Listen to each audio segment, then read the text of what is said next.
poppin', guys? Welcome back to another video. As you can tell, I'm in a holiday spirit. Christmas is one of my favorite times of the year, if not the favorite time of the year. I love just everything about it, like family and friends and food and laughter and all of this great stuff, but nothing compares to the real reason for the season, which is our Lord and Savior, Jesus Christ. So I grew up in a big family, you know, grandmother, grandfather, a boatload of cousins, a boatload of aunties and uncles, everybody, sisters and everything. And around this time, I can just imagine my grandmother's house being filled to the capacity. Everybody stopping by, getting a plate and showing love and maybe sitting around watching sports or, you know, just communing with one another, just showing just that godly love. And I miss it. My grandmother passed maybe 2 or 3 years, her and my grandfather, and a list of other family and relatives through COVID that whole time.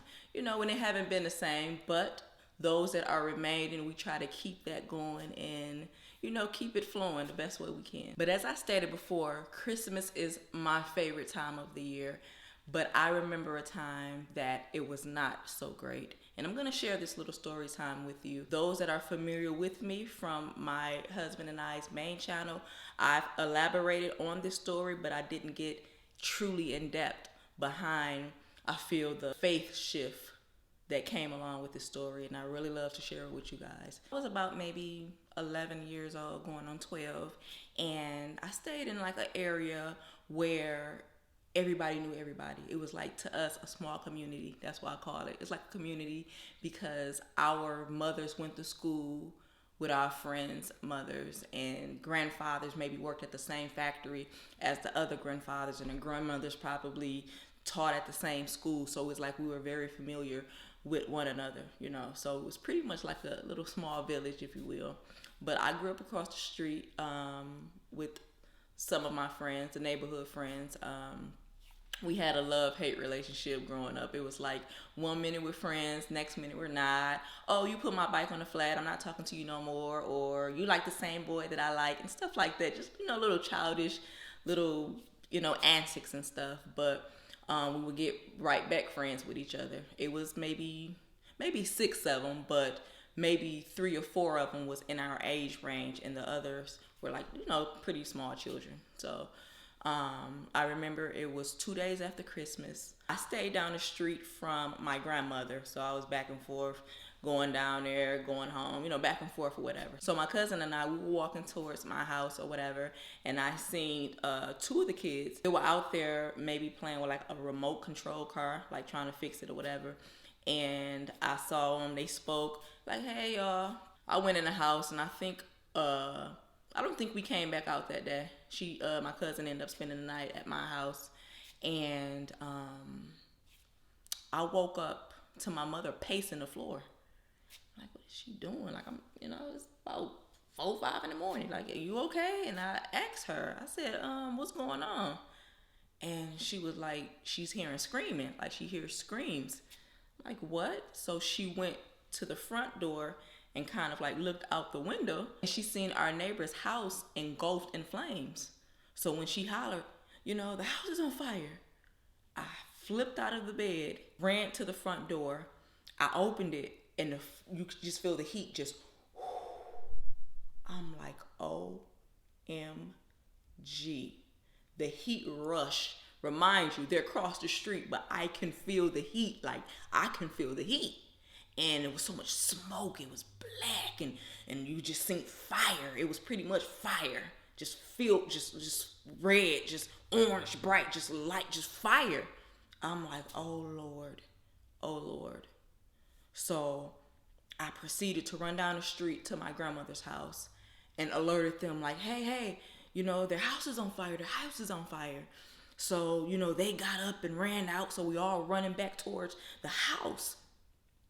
And I seen their grandmother. Under a window, calling for the eldest child. Just calling her name. I'm like, oh Lord. So there's people still in there. I'm like, oh Lord. I'm like, no way. Because in my 11-year-old mind at the time, I'm thinking, obviously, whoever ain't out, they not getting out. They're not coming out alive. So one of the neighbors proceeded to go grab the grandmother and pull her back from the fire. Like, you can't go in there. Can't get in there. So I'm quite sure, the neighbors, everybody out now. So I'm quite sure somebody done called the ambulance, the, fire trucks and everything.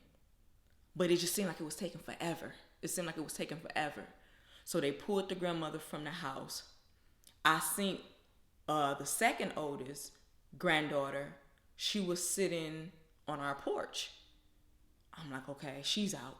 I'm like, all right, well, just trying to help as much as I can, just to make sure, like, okay, I'm in a panic. I'm 11 years old. I'm just, oh my God, I've never seen nothing like this before. I'm taking it all in. I've never seen, like, I didn't know what to do. I didn't know what to say. So I'm going, okay, she's okay. Then I seen one of the aunties. She was 8 months pregnant. She was standing, clutching a gate, a fence, like trying to hold on.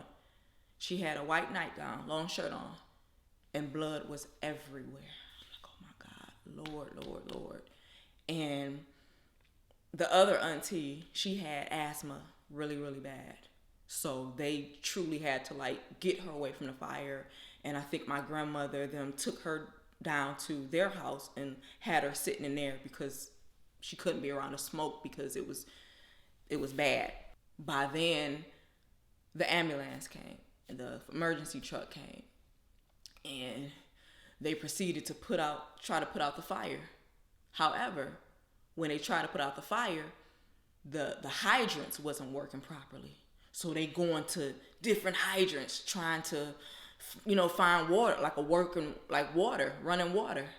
And by then I look, it's like the whole neighborhood is out there crying and pleading and just, oh my God, it was something like you only see in movies. You would only want to see this in a movie because at the end of the movie, obviously, everybody gets up and walk away. But they end up putting out the fire.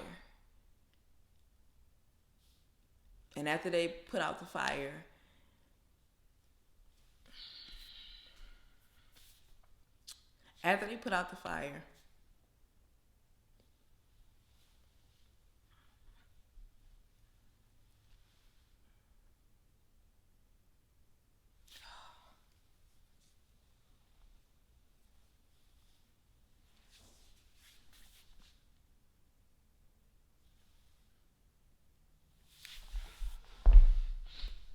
sorry guys, I had to collect myself a little bit. It's just, it's even though it happened 20 some years ago, it still bring out those type of emotions. Just just in depthly talking about it. But okay, they put out the fire. The firefighters went in after they put out the fire, and I guess they were talking with each other and they had us waiting. Like, everybody, when I say a community came out, the community came out, and people were just crying and, like, just very emotional. Even the firefighters were teary and crying and holding one another, and just, it's something that I'm telling y'all, just, y'all won't want to see that in person. But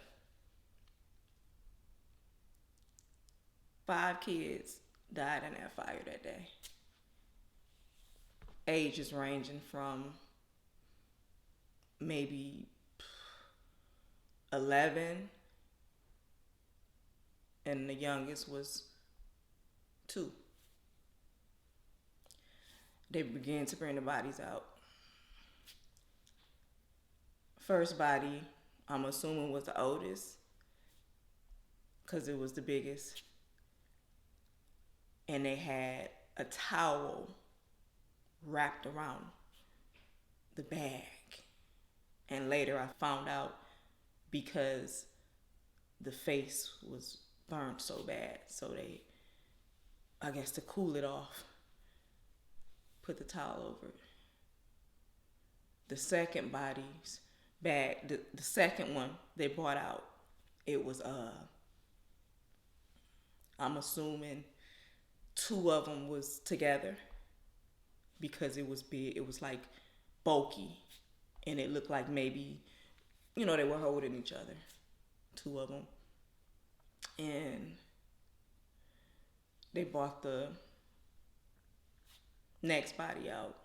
You know, that was just like, oh my god. And they brought another body out. By then, everybody was losing their marbles, screaming and crying, and just can't even understand what is going on here. Couldn't even understand what was happening. Then they brought the last body out, which was the baby, 2 years old.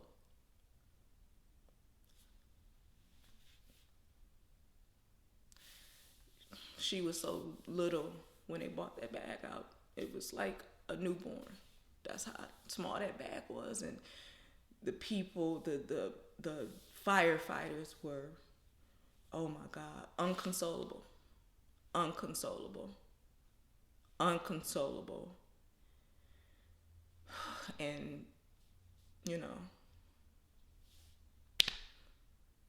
after the smoke cleared, people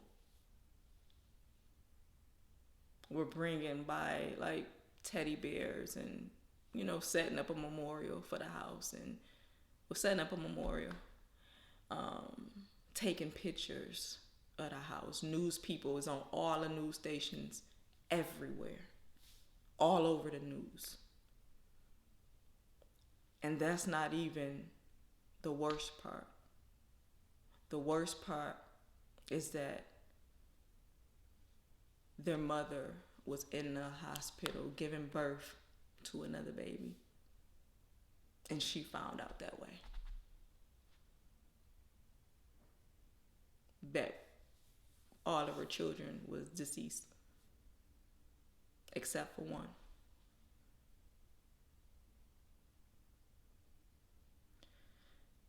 That shook our community to the core. To the core. And not only just that,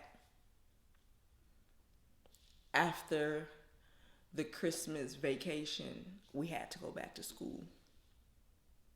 And everybody was talking about it. Everybody. What happened? They want to know what happened.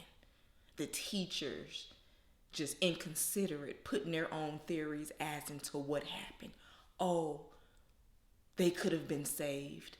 Oh, the grandmother could have did this. Or, oh, the sisters or the aunties could have did that. So I'm in school just battling everybody, telling them, y'all don't know what y'all talking about. Because if y'all was there, y'all wouldn't have been saying that. Y'all wouldn't have been saying that. We didn't get counseling for it. When we went back to school, they had maybe firefighters come up to show you the correct way, if there was a fire, how to get out. But there was no counseling. Something that we needed, especially the ones that were there. Especially the ones that was there,